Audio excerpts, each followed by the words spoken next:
గత బీఆర్ఎస్ ప్రభుత్వంలో పురపాలక శాఖ ఉన్నతాధికారిగా తనదైన శైలిలో వ్యవహరించిన ఐఏఎస్ అరవింద్ కుమార్ ఇప్పుడు కాంగ్రెస్ ప్రభుత్వం ఏర్పడడంతో చిక్కుల్లో పడ్డారు.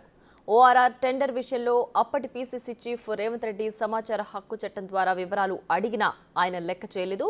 ఇప్పుడు అదే రేవంత్ రెడ్డి సీఎం కావడంతో కక్కలేని మింగలేని పరిస్థితుల్లో పడ్డారు. ఇప్పటికే ఫార్ములా ఈ రేస్ వ్యవహారంలో అప్పటి మంత్రి కేటీఆర్ ఆదేశం మేరకే సొంత నిర్ణయం తీసుకున్నారంటూ వివరణ ఇచ్చుకుని వివాదంలో చిరుక్కున్నారు. ఇటీవలే రెరా శివబాలకృష్ణ అవినీతి వ్యవహారంలోనూ న్యాయపరమైన ఆరోపణలు ఎదుర్కొంటున్నారు. ఈ రెండింటికి తోడు ఇకపైన ఔటర్ రింగ్ రోడ్డు టోల్ టెండర్ల వ్యవహారంలో తీవ్రమైన చర్యలను ఎదుర్కొనే పరిస్థితిలో పడ్డారు.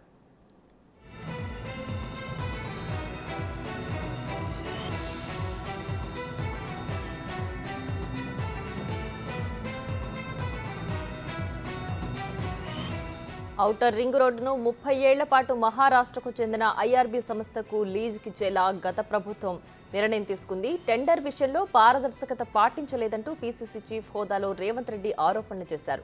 వివరాలు ఇవ్వాల్సిందిగా అడిగిన హెచ్ఎంటీఏ కమిషనర్ హోదాలో అరవింద్ తిరస్కరించారు. చివరకు సమాచార హక్కు చట్టం కింద దరఖాస్తు చేసుకున్నా వివరాలు ఇవ్వలేదు. మరో గత్యంతరం లేక రాష్ట్ర హైకోర్టును ఆశ్రయించారు. పిటిషన్ను విచారించిన న్యాయమూర్తి అప్పటి ప్రభుత్వం పైన అధికారిగా ఉన్న అరవింద్ పైన తీవ్రస్థాయిలో ఆగ్రహం వ్యక్తం చేశారు. రేవంత్ రెడ్డి అడిగిన మొత్తం సమాచారాన్ని ఇవ్వాల్సిందేనంటూ కోర్టు స్పష్టం చేసింది. ఆర్టీఐ చట్టాన్ని సైతం ఉల్లంఘిస్తారా అంటూ అరవింద్ వ్యవహార శైలిని తప్పుపట్టారు.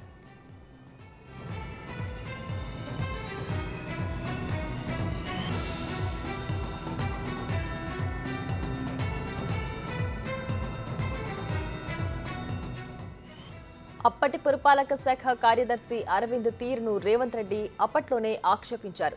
ఒక దశలో రేవంత్ రెడ్డిపై పరువు నష్టం దావా వేసేందుకు అరవింద్ లీగల్ నోటీస్ పంపారు. రాష్ట్ర ఆదాయానికి భారీ స్థాయిలో గండిపడేలా తక్కువ రేటుకు టెండర్లు కట్టబెట్టాలన్న గత ప్రభుత్వ తీరును తప్పుపట్టడంతో కనీస రేటును కూడా నిర్ణయించకుండా టెండర్లను పిలవడం నిబంధనలకు విరుద్ధమని రేవంత్ రెడ్డి వ్యాఖ్యానించారు. ఈ కామెంట్లపై స్పందించిన అరవింద్ పారదర్శకమైన పద్ధతిలోనే టెండర్ జరిగిందని, కొద్దిమంది పొలిటికల్ లీడర్లు అధికారుల మీద ఆరోపణలు చేయడం సమంజసం కాదని అన్నారు. బేస్ ప్రైజ్ను రహస్యంగా ఉంచామని, జాతీయ రహదారుల అథారిటీకి కూడా వెల్లడించడం లేదని సమర్థించుకున్నారు.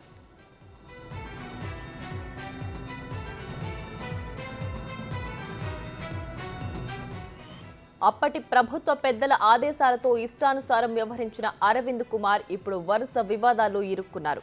రేవంత్ రెడ్డిని ఓ పొలిటీషియన్ గా మాత్రమే పరిగణలోకి తీసుకుని లెక్క చేయని తీరులో ప్రవర్తించిన అరవింద్ రాష్ట్రంలో కాంగ్రెస్ ప్రభుత్వం ఏర్పడిన వెంటనే ప్రాధాన్యత లేని డిజాస్టర్ మేనేజ్మెంట్ అథారిటీ డైరెక్టర్ పోస్టులోకి బదిలీ అయ్యారు. గత ప్రభుత్వంలో హెచ్ఎంటీఏ, జీహెచ్ఎంసీ, రాష్ట్రంలోని మున్సిపల్ కార్పొరేషన్లు, మున్సిపాలిటీలు ఇలా అన్ని వ్యవస్థల్లోనూ కీలక రోల్ పోషించి లూప్ లైన్కే పరిమితమయ్యారు. కానీ గత ప్రభుత్వంలో జరిగిన నిబంధనల ఉల్లంఘన, అధికారిగా చేసిన సంతకాలు ఇప్పుడు ఆయన మెడకు చుట్టుకుంటున్నాయి. ఓఆర్ఆర్ లీజ్ వ్యవహారంలో అరవింద్ బాధ్యత ఏ మేరకు ఉన్నదో సర్కార్ ఇప్పుడు ఆరా తీస్తోంది.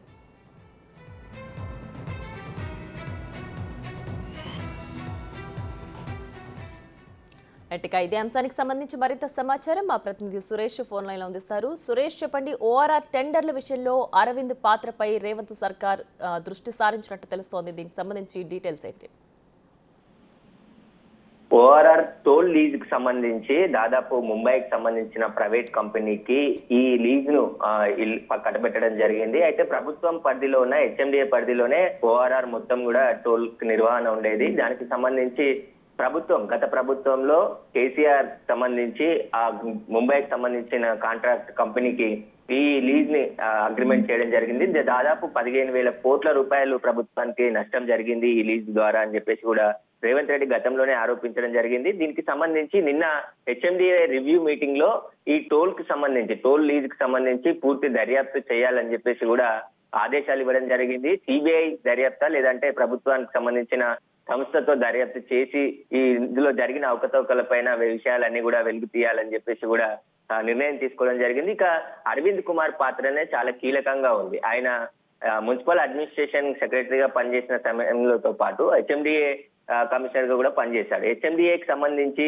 టెండర్ల ఏదైతే ఓఆర్ఆర్ లీజ్ కి సంబంధించి టోల్ లీజ్ కి సంబంధించి అనుమతులు సరిగా ఇవ్వలేదు, దానికి సంబంధించి లీజ్ కి సంబంధించిన పద్ధతులు సరిగా పాటించలేదు అని చెప్పేసి కూడా ఆరోపణలు ఉన్న నేపథ్యంలో ఇష్టానుసారంగా ప్రభుత్వానికి నష్టం చేకూరే విధంగా నిర్ణయాలు తీసుకున్నారని చెప్పేసి కూడా అరవింద్ కుమార్ పై ఆరోపణలు ఉన్నాయి. దీనికి సంబంధించి దర్యాప్తులో అన్ని విషయాలు బయటకు వచ్చాయంటారు. మరోవైపు శోభాలకృష్ణ, హెచ్ఎండిఏ మాజీ డైరెక్టర్ శోభాలకృష్ణ అనుమతుల విషయంలో కూడా అరవింద్ కుమార్ పాత్రనే ఉన్నట్టు ఆయన ఏసీబీ కస్టడీలో చెప్పడం జరిగింది. దీనికి సంబంధించి ఏసీబీ దర్యాప్తు చేస్తూ ఉంది.